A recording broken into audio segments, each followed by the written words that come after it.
over time, I've discovered that my wife definitely and I have different sense of humor. There are things I witness that sometimes I'm like, oh, I'm glad I'm with my guy friends to appreciate this. And I'll give you an example. I was in Las Vegas recently. We go to Mandalay Bay. There's a lazy river in the back. People floating, laying along the lazy river. I hit this one bend, and there's this gorgeous woman laying out with a bikini completely to the side, okay? So the vagina is out. Out. The only thing more out than this vagina is Clay Aiken. It is out. And I am mesmerized, as any man would be, right? I'm a man, I'm floating through. It's like, yeah, let's go to the fight tonight, not a Cirque show. Let's go see that fight. That's what we'll do. Yeah, we're gonna have a good time. I'll lock up the tickets. We're gonna go, well.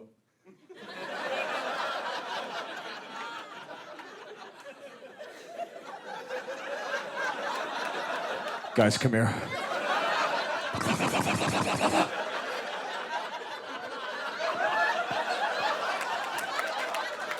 We have to go again. We have to. It's free. Come on.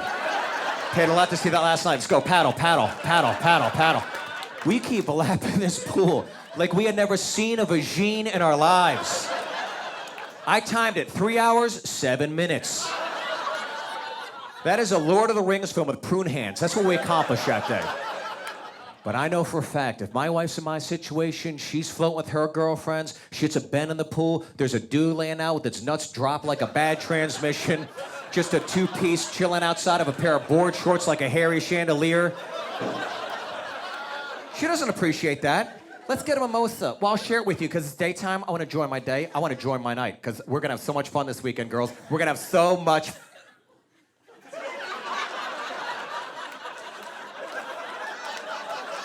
Don't turn around. Don't, no. You can't unsee what I just saw. As a matter of fact, we're leaving. We're not staying here. I saw what's saying. We're getting the... Tina, I don't give a shit what you found on Priceline. We're getting the fuck out now!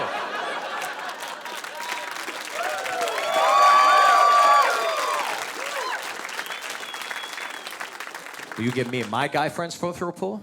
There's a dude laying out with his nuts popped out? Yeah, let's get a steak. Not a Mexican or Italian. Let's get a steak dinner. Let's treat ourselves like gentlemen. Let's do it right, like a bunch of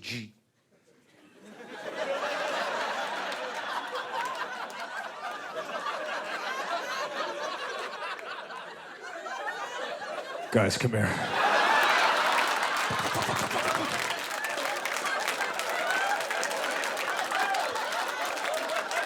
Oh, we have to go again. It's free. We have to. I'm gonna name my boys. I'm gonna name them. I'll call that one Lance, that one Armstrong.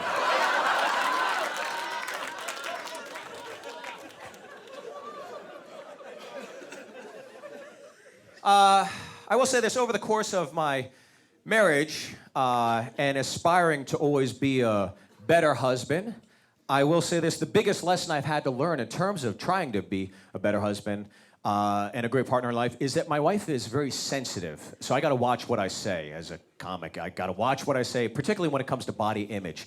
You know, she's very sensitive. She's, you know, we live in Los Angeles. She is not some skinny waif who's gonna drink juice smoothies and do yoga all day. No, this is a girl from Minnesota.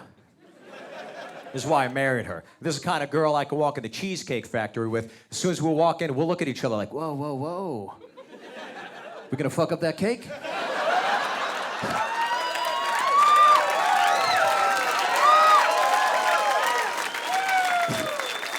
We're like people in a dog pound. It's like, you're coming home with us, you're coming home with us, you're coming home with us. I want to take them all home.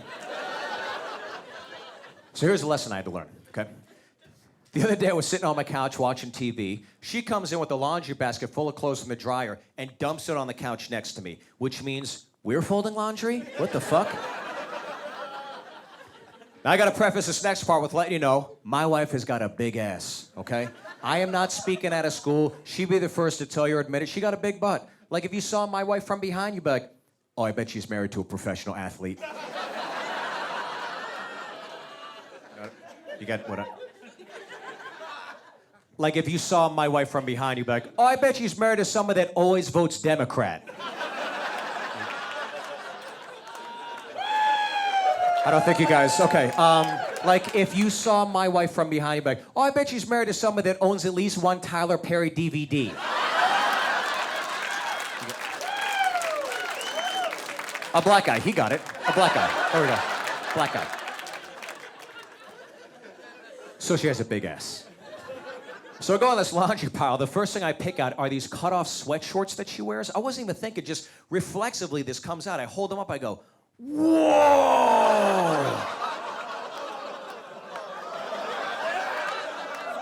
Everything got quiet. Everything. Even the guy golfing on TV was like,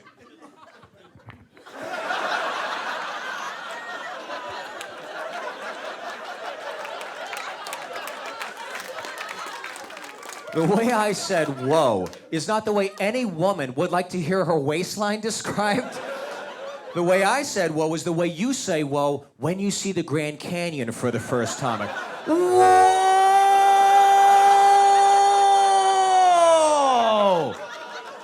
Not pants. Not pants. So I know I messed up, right? And I slowly look over at my wife, and I see the tear develop there. Now, it didn't drop, so it's not official, okay? We've all had tears. Peekaboo, they go back in. So to me, unless it's moonwalking on that cheek, I don't give a shit. Your feelings ain't hurt. It's not a real tear. But I know I messed up. And I'm like, I'm so sorry. I love you so much. I wasn't thinking, get out. Get out of this house. I got it. I'm gonna fold it all. Go get some fresh air. That's what you should. Take a lap around the neighborhood. Take a long lap around that. Take a few laps. Get those laps in. I'm not saying you need the exercise. That's how I was, because you know I love you, and I love your ass. And you think about this. A few years ago, girls spend thousands of dollars on surgery to get fat sucked out of their ass. Now they get surgery to get fat put in their ass. And you don't need it because you already got the fat. I'm going to shut the fuck up.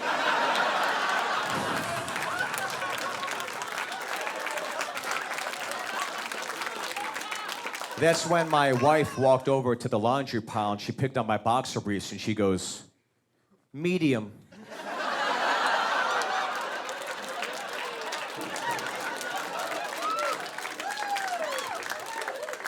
And that's when I learned that those tears are real. It's a real tear. It does count.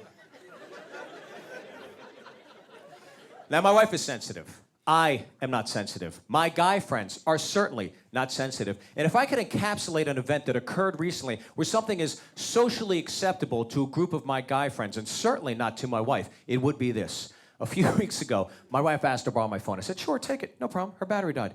She walks away. Every guy's worst nightmare happened to me. Sexual text messages start popping up on my phone. She stopped dead in her tracks. She walks over. She goes, what the hell is this? I'm like, oh, shit. Oh, God. Oh, I'm so sorry. I'm sorry you had to see this. This is so bad. But you're reading the text messages. You're not reading the names. These are my guy friends. You see, I'm having a very bad fantasy football Sunday. And because I'm losing so bad, they're telling me all the shit they're going to do to my body. Like, yeah, Steve, I can't wait to bend you over and fuck you straight up in that wet pussy of yours. Okay. I don't have a pussy, and if I did, it wouldn't get wet from losing. I have no idea what that means. That's confusing. Steve, I'm just letting you know that when I fuck you like this is strictly physical. There's no emotions involved, so don't try to kiss me or make eye contact with me. You will never meet my friends or family. You're my fuck toy. That's not nice. You don't talk to somebody like that. Steve, I wish I could scientifically prove I could get a man's face pregnant when I blow my load in your mouth. It's creative. She goes, is this what you and your friends do? Yes. Yes. Do you guys text? You don't. What do you girls text each other? She's like, baby pictures and recipes. That is not on this phone. There are no baby pictures or, oh, here's a recipe for semen. Steve, this season has been such a debacle for you that for the remaining few weeks, I'll make it nice on you. I will refrain from touching myself and keep a steady diet of pineapple. I will develop such a sweet, heavy load that when I dump it on you, it will resemble the end of the movie Carrie, but instead of blood, it'll be my semen drowning you in your entire township. Hashtag dessert time.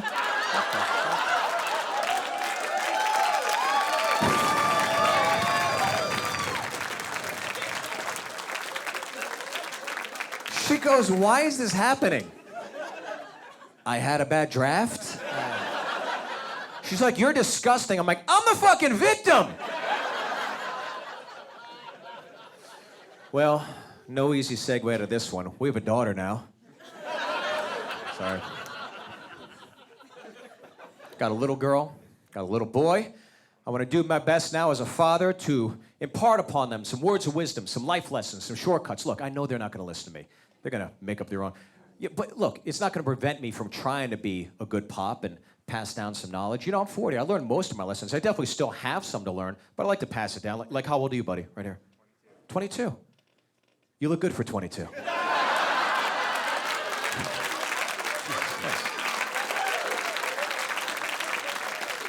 You a smoker? God damn, dude. Now, what's your name? Ken. Ken? All right, first off, let's lose the attitude, Ken. I don't know where that's coming from. Ken, enjoy your 20s. 20s are the best. People would say, college are the best years of your life. I absolutely disagree. Your 20s are. Take as many pictures of yourself as you can right now. Because the rest of your life, you'll be trying to get back to what you have right now. If you wake up and look at yourself in the mirror and go, ah, fuck, kill yourself now. Right now, you are the 96 Bulls. 10, yeah.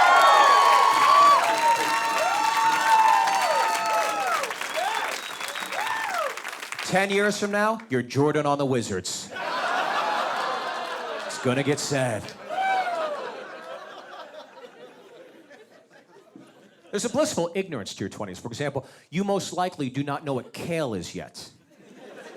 Exactly. Kale's not on your grocery list. At 22, you don't even have a grocery list. Here's your grocery list at 22. Chipotle. That's your grocery list. Kale is a rich, nutrient-ridden leaf. It's overpriced. It tastes like shit. But once you turn 30, you will eat kale because you're getting back on track, baby. I can't stand people in their early 30s like, I'm eating right, I'm working out for 6 months, I'm in the best shape of my life. That ship has sailed, my friend. The best shape of any of our lives between the ages of 4 to 8 years old. That is the best shape of your life. You climb a tree, you fall down, you cry for 2 minutes, next thing you know, you're going downstairs in a cardboard box. That's unbelievable shape. Ken, you on Tinder? Look at me like a fucking man. Are you on Tinder? No. I respect you. As a fella, I will say this. I find Tinder to be very condescending. The audacity of some of you guys to just sit there and visually swipe on faces dictating who and who is not fuckworthy in your little kingdoms on your phone. If you have the balls to use Tinder in the privacy of your phone, you should have the balls to use Tinder in real life. Go up to a bar. Tap a girl on the shoulder. Wait for him to turn around. Oh, Jesus Christ. Oh, God. It's the worst Chili's ever!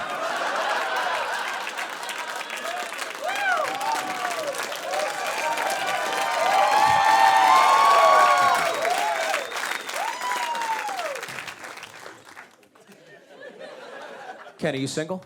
Yeah. Listen, do me this favor, and I really mean this as a fella. You got your whole life ahead of you, starting a date, whatever. You got some girls on whatever. Look. Never, ever, ever look at a girl and say, that girl is out of my league. You always give love a shot. Always give love a shot. Very few girls are truly out of your league, looks-wise, okay? That's what I mean. Go to the hot spot. Find the girl you like, look at her and go, oh, she's stunning. She'd never stop yourself. Then you look at that girl and you picture that girl as an Applebee's waitress. And if you could picture that girl working at Applebee's, you got a fucking shot. Every Applebee's has one hottie, okay? And very few women are too stunning to work at Applebee's. Here's what I mean. Jennifer Lawrence, she's stunning, she's beautiful, she's a movie star, she's talented. Silver Linings Playbook, Hunger Games, she's got it all. You think without that talent she's working at Applebee's? Oh, you better believe it. Reese Witherspoon, you see her working at Applebee's? Yeah. Probably a district manager within 9 months. Fast track. Angelina Jolie. You see her kicking open a kitchen door with some sizzling fajitas in tow, trying to upsell you on a pina colada during happy hour? Fuck no. Angelina Jolie has never and will never step foot inside of an Applebee's. So you're sitting there saying to yourself, I got a shot with most girls, but probably not Angelina Jolie. And Ken, you are correct. But know this, for every Angelina Jolie, there is a Billy Bob Thornton.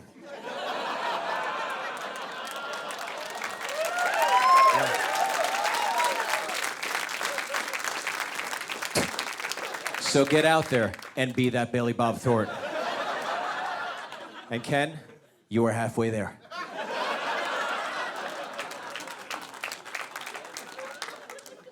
So sorry. What a nice guy. You ever been in a bar fight? No? Do me this favor, and I truly mean this. Never, ever, ever in a bar fight a man in his mid-30s or older, ever. Because you're in a bar to meet girls. He's in a bar because he's angry. All right? Shit didn't work out the way he thought it was gonna. So when you find yourself on the floor of a bar getting your face rocked, like, fuck, this guy's got a lot of rage. Oh, yes, he does.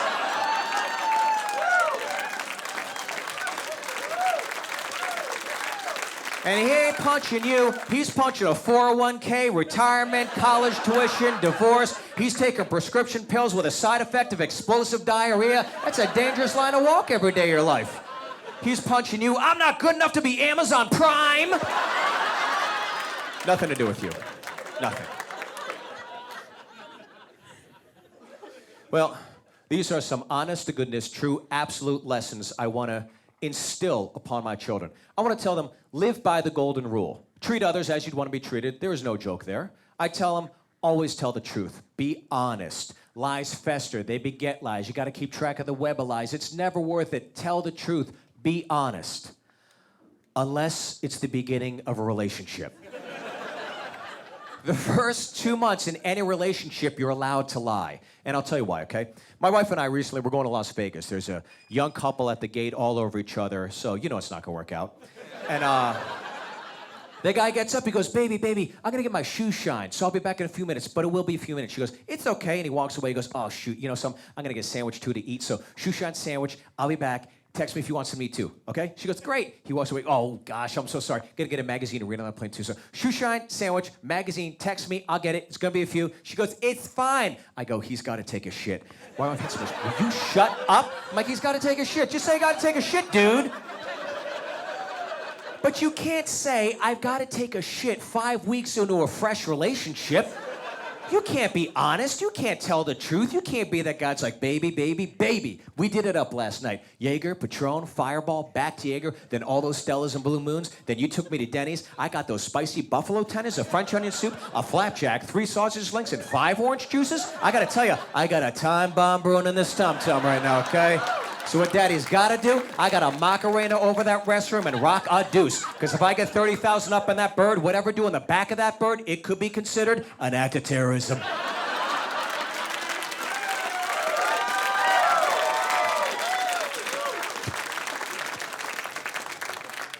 I gotta tell you, you guys really get behind a good shit joke. Thank you. I want to tell my kids, don't go through life being 100% prejudice, okay? You can be 25% prejudice. And I'll tell everybody in this room right now, I am prejudiced, okay? I'm not gonna sugarcoat and pretend I'm not. I'm prejudiced, and it's not racial at all. I'll give you an example, okay? If I drive in the left lane of a highway and you ride my ass in the left lane of that highway, my actions are now gonna become dependent upon your make and model. I will prejudge you. If you ride my ass in the left lane of a highway in a Honda Civic, you can go fuck yourself in your Honda Civic. You have not worked hard enough in life for me to be an inconvenience to you in a goddamn Civic. Oh, now you're in a hurry to get shit done? Now you got priorities? No. What average event do you have to get to in an average car that quickly in a Civic? Stay in line, asshole. No one's missing you.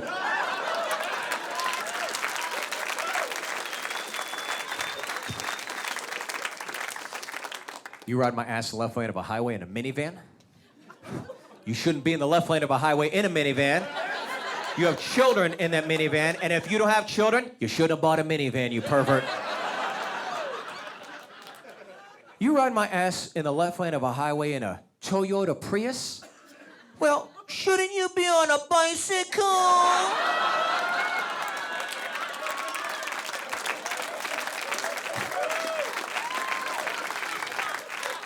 You ride my ass in the left lane of a highway in a Porsche, Lamborghini, Jaguar, Ferrari.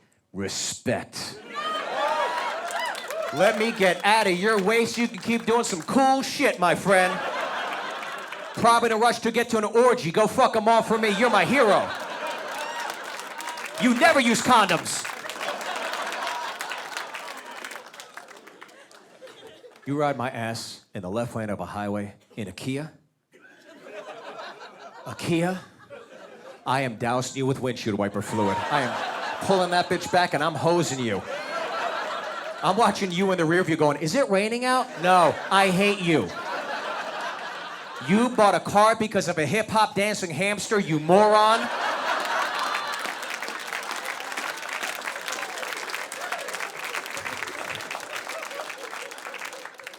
You ride my ass the left lane of a highway in a pickup truck, I'm getting the fuck off the freeway.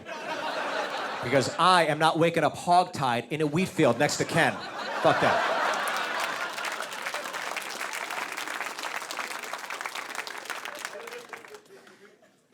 As my kids get older, I want to tell them, have faith. Don't have faith. That is entirely up to you as you get older. I grew up with faith. I still have faith. I believe it's a good way to go through life, being held accountable by your actions by a higher power. If I could break it down to a microcosm, sneeze next to somebody of faith. It's reassuring. Achoo. God bless you. They're saying, hey, don't get sick on us. Selfishly, what they're saying is, please don't start a plague. But I'll take that any day over sneezing next to an atheist. Achoo. No one can help you.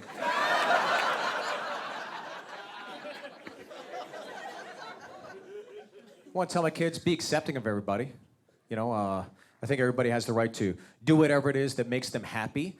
I was having a conversation with a friend of mine the other day, and the reason I think this is because he's of the mindset you can become gay. I'm of the mindset you are born gay. And we went back and forth, and we had this little debate, and then he brought up this rumor that back in the day, Mick Jagger banged David Bowie, or vice versa, depending who you're a bigger fan of.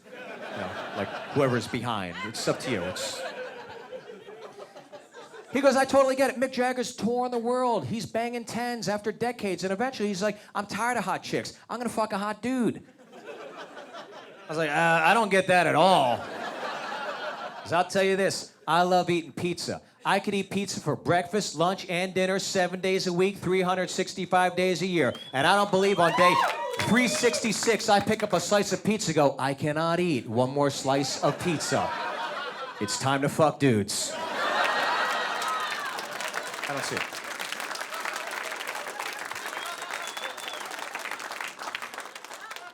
This has disappeared. It's back. Sit the fuck down.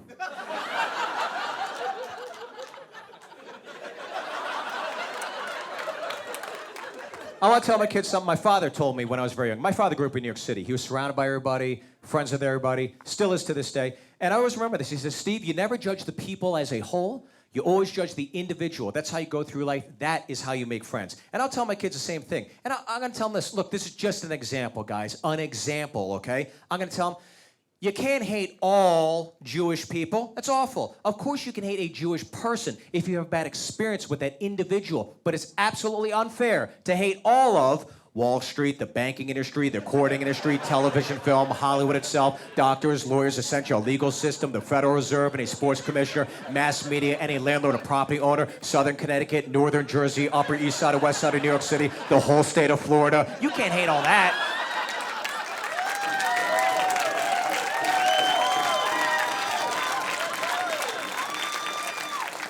And sometimes I do that joke. People are like, oh, he's anti-Semitic. He hates Jews. No, I don't. They have a good sense of humor. And look, I love Jews. I work with Jews. My manager's Jewish. My agent's Jewish. My publisher's Jewish. My lawyer's Jewish. You get it.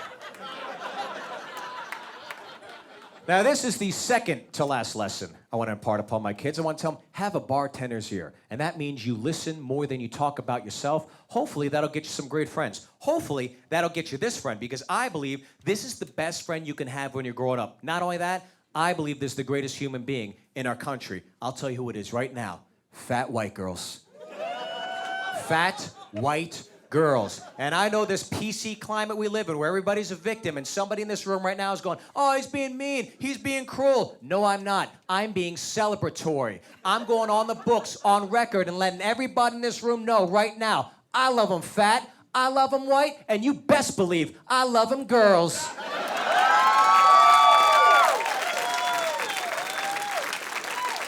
Fat white girls are awesome. Fat white girls are at the forefront of civil rights. Whatever fat white girls do, it takes the rest of the country a few years to catch up to them. Which sounds ironic. I'll give you that.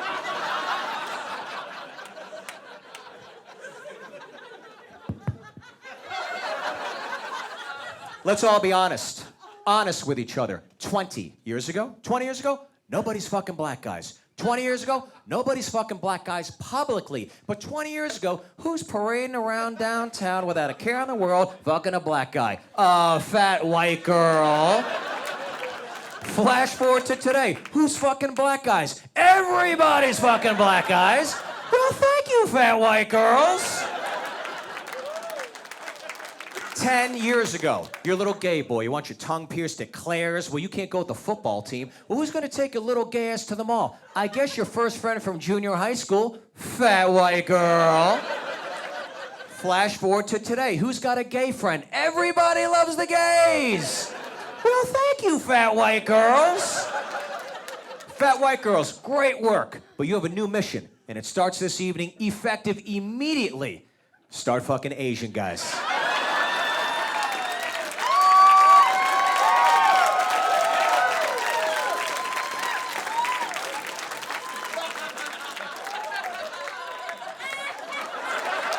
Turn around so they can see. Yeah, look. That's an Asian. If I told everybody in this room, shut your eyes and imagine an Asian, that is literally what you would picture right there.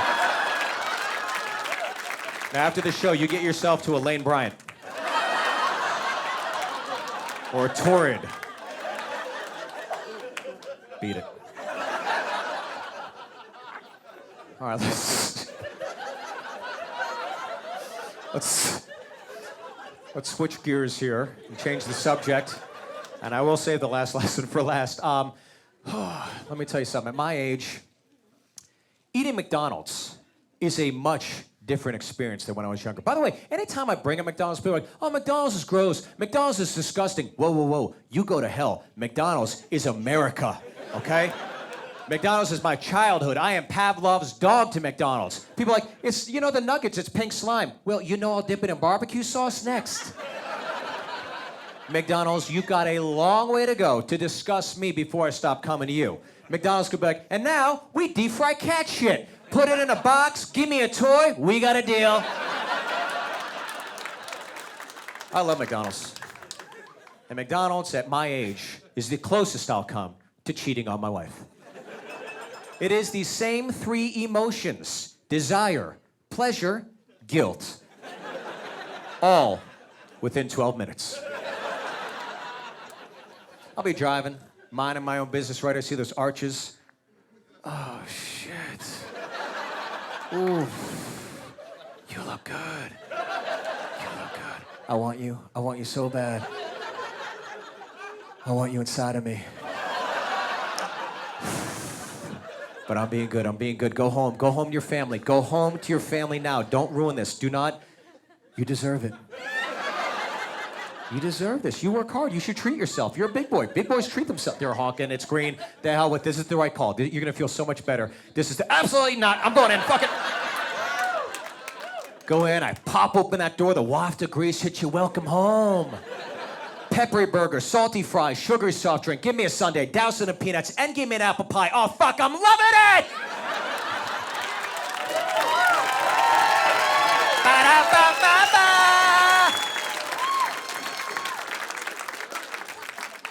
12 minutes later, I'm in my car by myself, pinching my side fat. You fat fuck!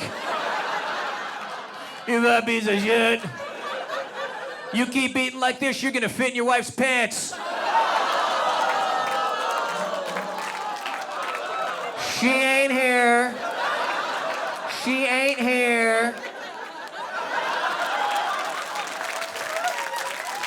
Don't tweet that shit out. Don't let her know I do that. No. I want to tell y'all, I actually ran that joke by my wife. Because I love her, I will not make a fool out of her publicly, and I watch a lot of Dateline. All right? I'm not waking up at 3 in the morning with her shoving her shorts in my mouth like, is it funny now, you motherfucker?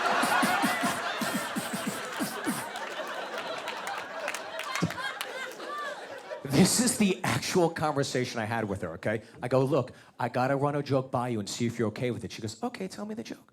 I tell her the joke, I go, what do you think? She goes, well... I was like, do you like driving the Lexus? She goes, tell the goddamn joke, Steve.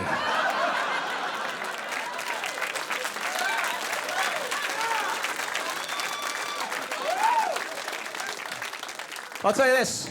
It took me 4 decades on this planet to realize what a woman means when she says, I have nothing to wear tonight. I can never relate to that. I have nothing to wear tonight. You know, my wife, she'll walk into her closet, not ours. Not mine. I get a dresser. Okay? She walks in her closet, no. I got